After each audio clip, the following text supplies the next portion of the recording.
The Center for Migration Studies of New York commissioned over 20 papers on different aspects of the refugee protection system by leading scholars for a CMS conference and special collection of the Journal on Migration and Human Security entitled Rethinking the Global Refugee Protection System.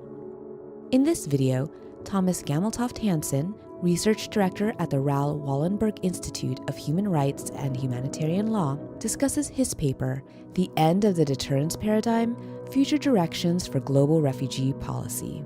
The paper is co-authored with Nicholas F. Tan, PhD Fellow at the Danish Institute for Human Rights.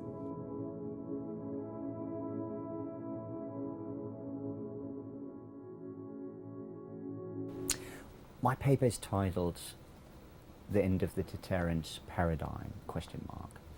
And it basically deals with the dominant approach of especially developed states to the current refugee protection crisis, namely installing barriers, both physical and legal, for refugees who wish to move towards more developed states and seek asylum.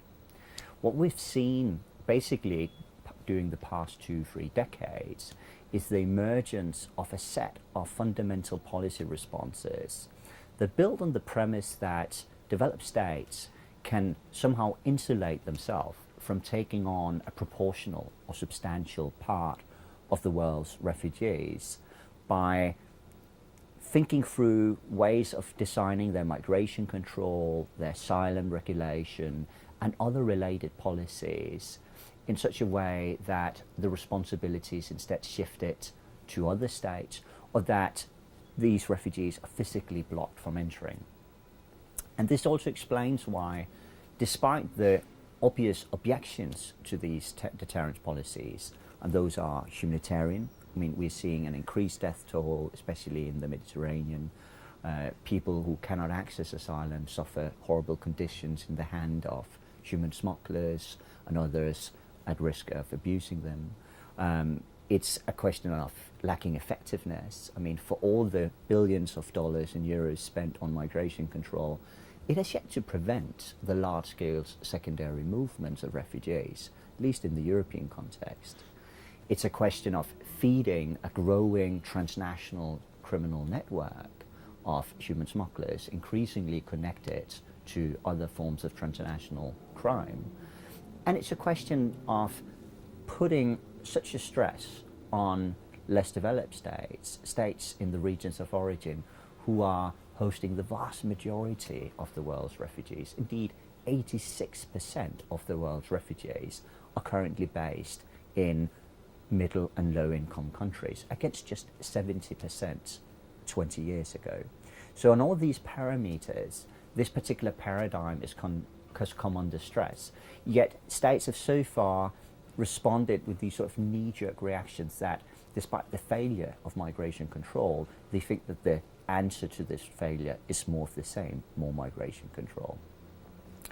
What my paper tries to do is say that we're currently at a stage of paradigm crisis, that what is often referred to as the refugee protection crisis is perhaps more so a paradigm crisis, a crisis in terms of the institutionalized policy responses of the Western world that are no longer effective, no longer politically viable, comes with increasing costs and with a fundamental risk of breaking the entire refugee regime.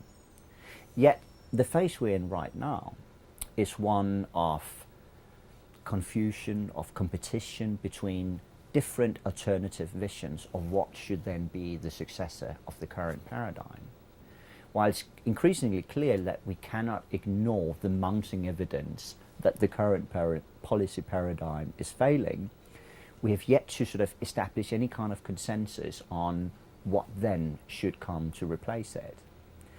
But the usefulness of thinking about this through this particular lens of paradigm change is that any successful paradigm, any successful new paradigm will, as a minimum, have to address the core challenges left behind by the existing regime.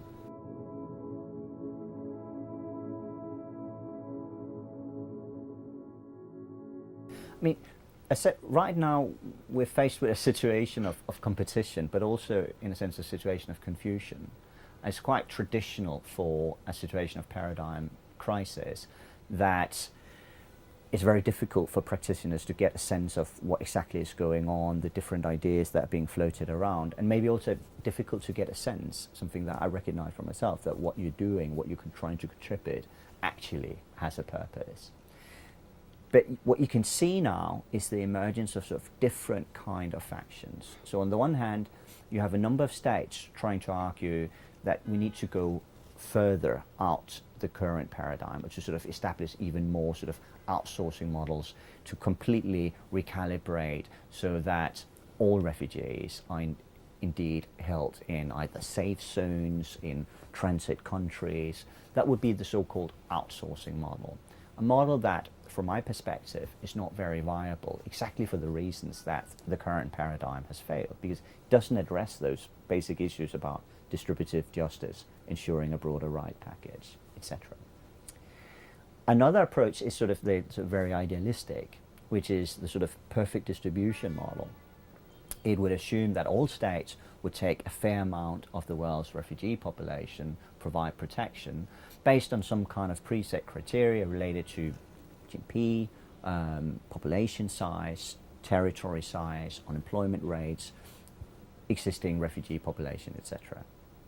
While that may sound very sort of nice and well on paper, it overlooks two fundamental problems. The first one is that states are unlikely to sign up to that. That would indeed be the blank check.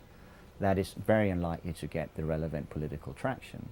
Another and much steeper problem is that it doesn't take account of the individual refugees' networks, preferences, aspirations, etc. It doesn't necessarily take account of their language capabilities, job market capabilities, family ties, language ties, all the things that we know are crucial in terms of determining why refugees move as they do. And to be honest, we've tried this in the European context in more limited versions of having redistribution. By and large, it doesn't work. Dublin, for instance, has been very limited in its success in this regard. So the kind of paradigm that I'm hoping would be placed front and center is one that, on the one hand, acknowledges that we don't actually need to revise the legal groundwork. A new paradigm may just as well work within the confines of the existing refugee conventions and other human rights treaties. In fact, the Refugee Convention, on the one hand, leaves a lot of scope to states in terms of determine how they design asylum policies, redistribute refugees, while on the other hand, it has proven rather dynamic in terms of keeping up with new realities, ensuring protections for new classes of refugees.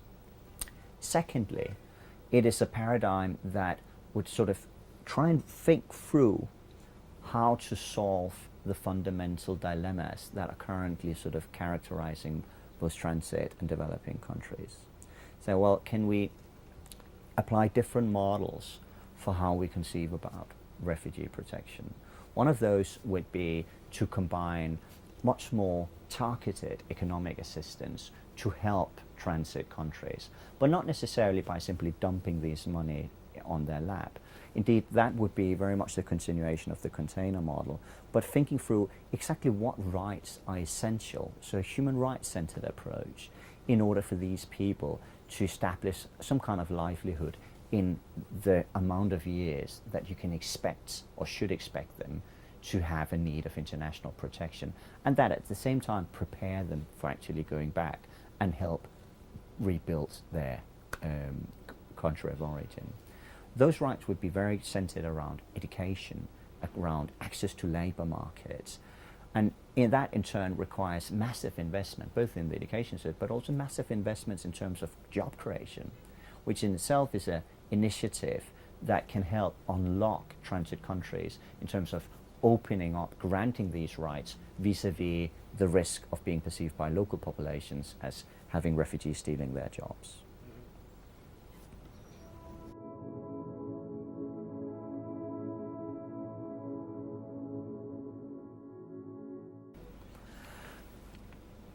I mean, if we're talking about incentivization, I think we've come to a point where there's evidence enough to clearly show that the current refugee protection crisis is a collective action problem, that no state can hope to achieve any kind of sustainable solution through unilateral action, that the kind of downward spiral competition-like environment that we've been growing over the past 2-3 years is not a productive way forward. So any kind of collective action problem has to be resolved through some kind of collective burden sharing mechanism. So this is the first and to me quite essential realization. And this is exactly what has been ignored by the deterrence paradigm, which was premised on the idea that the Western world, the developed states, could simply insulate themselves against taking on this responsibility, leaving this task to developing and middle income states. A second core issue for me is to really realize that any kind of hope for more serious change, whether it's in the European Union, amongst the countries there, or in regards to countries in the region of origin, has to build on a proper understanding of the dilemmas faced by those countries, and to a larger extent actually address the underlying economics of refugee protection. So if you want, e.g. Lebanon, to open up their labour market to refugees, you have to create a system where you actually provide the jobs, you make the investments, you give them the trade privileges to have massive investments in job creation, and you make a deal to ensure that those jobs both benefit refugee populations and the local population, that you pull people out of a black labour market into a tax-paying one, and hopefully to create sustainability so that that kind of investment is something that will benefit those countries even after the refugee population or parts of it might have returned home.